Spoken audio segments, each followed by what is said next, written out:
Janet, thanks for the opportunity here to be with you all tonight. And I must tell you, I'm really excited about this conference, and I hope that what we're doing in this conference in September is going to be part of a grassroots movement within the body of Christ, that we really are going to start and make a difference. God bless Dr. Scarborough and his great efforts back in the fall before the election to energize the body, but we've got to continue that fight. So when we get out there, Janet, as you and I have discussed, I'm going to talk about the threat that America and the world are facing from Islamic extremism. We need to remember that this marks the 30th anniversary of the Islamic Revolution, when the Ayatollah returned from exile in Paris and came back into Tehran.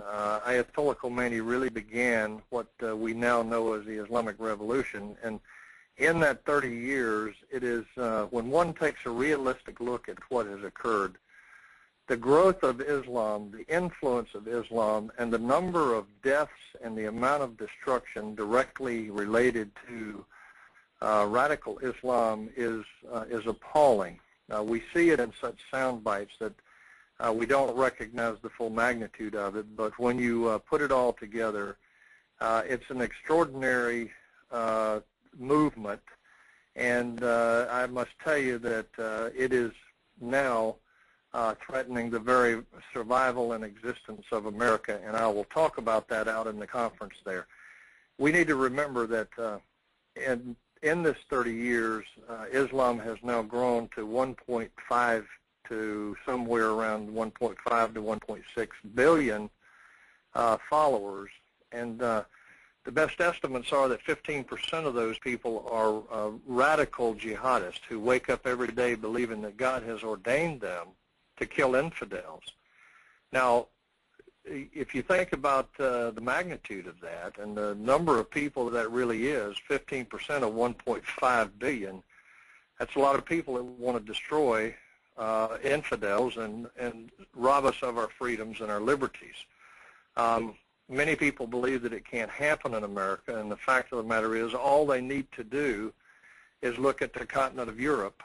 And I think that experts like Mark Stein make it very clear that Europe is doomed, that by the middle of this century, Europe will be an Islamic continent. So those who say it can't happen in America need to take a very close look at the fact that it is already happening in Europe. And then when we turn to America, we need to remember that even though there are 2.4 million Muslims in our country, if 15% of them are radical jihadists, and we know there are quite a good number that are, we need to recognize that right here within our own shores, there's a lot of people in this country that are determined to destroy our nation, destroy our liberties, and establish Sharia law as part of this caliphate that the radicals believe has to be reestablished before their Messiah can come. It frightens me when we look realistically at the amount of money that is coming out of Saudi Arabia and other parts of the Middle East into our society, particularly in our school systems and our universities, and the number of madrasa schools that are right here in America, in fact, some of which are right in the shadow of our national capital, that are teaching that Jews and Christians are infidels, and in some cases even teaching that they must be killed. It's also appalling when you read the reports on the trial in Dallas last year called the Holy Land Foundation, and recognize that even in that trial, they determined that almost every Islamic organization in America is a front for fundraising for Islamic extremism.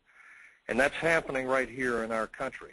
Law enforcement has, in some areas and in many cases, has been unwilling to address the issue, has been unwilling to do what was necessary in terms of investigating or in terms of incarcerating these people. And these activist judges there's a history of leniency with these people, and many of them have been released after committing crimes only to be rearrested later while they were involved in some kind of terrorist activity.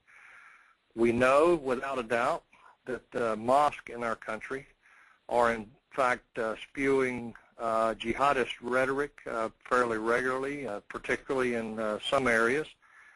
And we also know that there are terrorist cells within our nation. We just caught one down in North Carolina, my home state, the other day. And these were not people that were born and raised in the Middle East. These were fundamentally, they were homegrown Islamic terrorists that are now thankfully in jail and awaiting trial, but there are more of them out there. That's only the ones we've caught, and we've also broken up at least 20 attempted terrorist activities since 9/11, and that's just 20 that we know about. There are others based on my previous life in intelligence that were never publicized.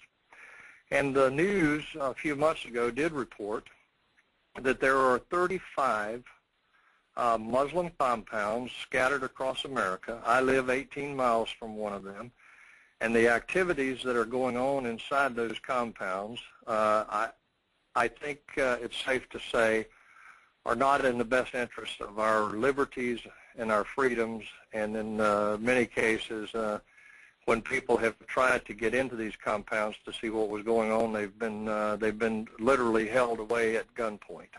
So we're letting that happen. The bigger fear, though, that I have, and I'll sort of finish with this and see if there are any questions, is the attitude of Americans, which is, I'm afraid, in many sectors of our society is one of capitulation. There seems to be an attitude that if we just allow them to worship as they please, that under the concept of freedom of religion, they will enjoy their life in America. And the fact of the matter is, the jihadists have every intention, because they've told us so, of destroying this nation as we know it today and establishing it as a Muslim nation. And many, again, will say that can't happen here, and I only respond by saying, look at Europe.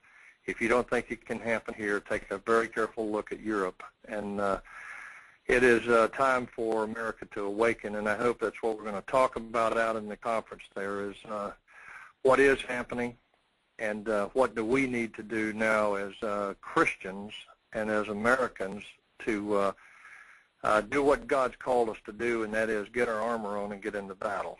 So that's I'll stop there and see if there's